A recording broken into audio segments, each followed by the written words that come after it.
Assalamualaikum warahmatullahi wabarakatuh. Sobat-sobat, kita bersama lagi di channel saya dalam dakwah Islam pencerahan. Sobat-sobat, sebenarnya dalam diri kita, dalam diri seluruh manusia, ada satu tenaga, sobat-sobat.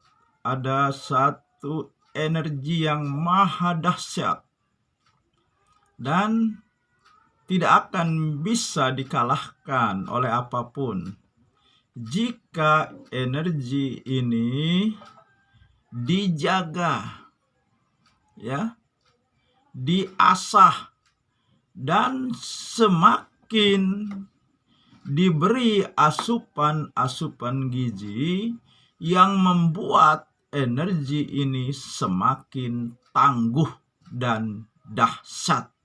Sobat-sobat, apakah energi itu, sobat-sobat?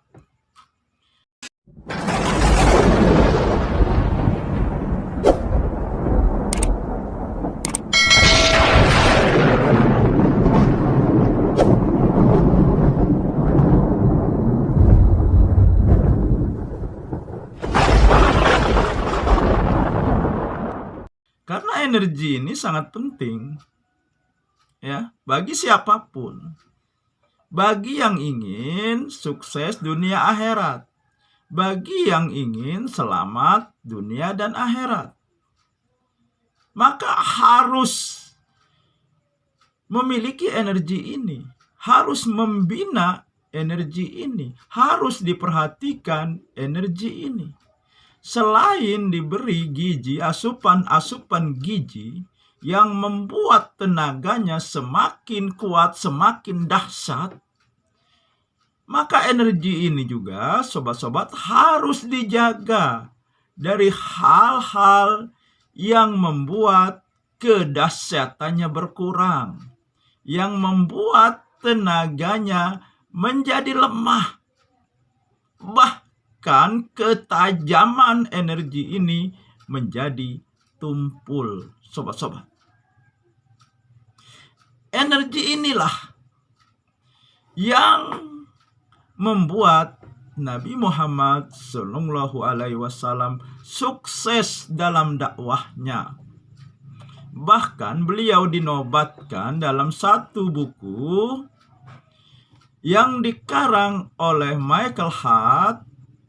Kalau di Indonesia kan itu judul bukunya 100 tokoh yang paling mempengaruhi dunia, sobat-sobat. Ternyata yang menempati nomor urut teratas adalah Nabi Muhammad SAW. Yang kedua baru Nabi Isa. Nah, ini tidak lain, sobat-sobat, karena energi tadi, energi yang maha dahsyat tadi, ya, energi yang tidak bisa dikalahkan oleh apapun. Tentu saja, mungkin sobat-sobat ingin tahu, ya, energi apakah ini? Ya, bahkan energi ini, ya, yang membuat Bilal bin Rabah tahan, yang menanggung siksaan. Bilal seorang budak negro berkulit hitam legam. Karena keimanannya, dia disiksa oleh tuannya, ditelentangkan tubuhnya yang tidak berpakaian di atas padang pasir dikala matahari terik bersinar. Bisa sobat-sobat bayangkan bagaimana pasir itu akan terasa panas menyentuh kulitnya. Tidak hanya itu saja, sobat-sobat. Bilal bin Rabah pun di atas perutnya ditimpakan batu besar. Sobat-sobat, di bawah punggungnya merasakan panasnya pasir, padang pasir yang disinari oleh terik matahari, sementara perutnya ditindih oleh batu yang besar.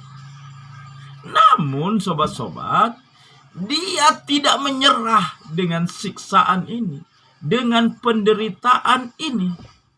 Dia tidak buang imannya. Dia tetap bertahan dengan mengatakan ahad, ahad. Satu-satu yang menunjukkan bahwa Allah itu satu. Dia meyakini Tuhan itu satu, hanya Allah. Dan kita tahu pada akhirnya sahabat Bilal ini termasuk sahabat utama yang dijamin masuk surga. Bahkan dikenal sebagai muazzinnya Rasulullah yang mengumandangkan azan pertama kali, sobat-sobat. Dan energi inilah yang membuat tentara Islam mendapat kemenangan-kemenangan dalam pertempurannya, menaklukkan negeri-negeri yang mereka dakwahi. Walaupun dalam jumlah kecil, mereka bisa mengalahkan musuh dalam jumlah yang besar, sobat-sobat. Luar biasa memang energi ini, tenaga ini, dahsyat memang. Tetapi mungkin banyak orang yang tidak menyadari. Mungkin banyak orang yang abai dengan energi dan tenaga ini. Apakah energi dan tenaga ini? Yaitu sobat-sobat, energi kalbu. Energi yang ada di dalam jiwa kita. Inilah energi yang maha kuat, yang maha dahsyat. Tidak bisa dikalahkan dengan apapun juga. Karena energi ini harus dibangun dengan hal-hal yang positif. Dengan pendekatan kepada Allah. Dengan melakukan kebaikan-kebaikan, kejujuran-kejujuran. Ini yang membuat energi kalbu kita semakin dahsyat dan semakin kuat.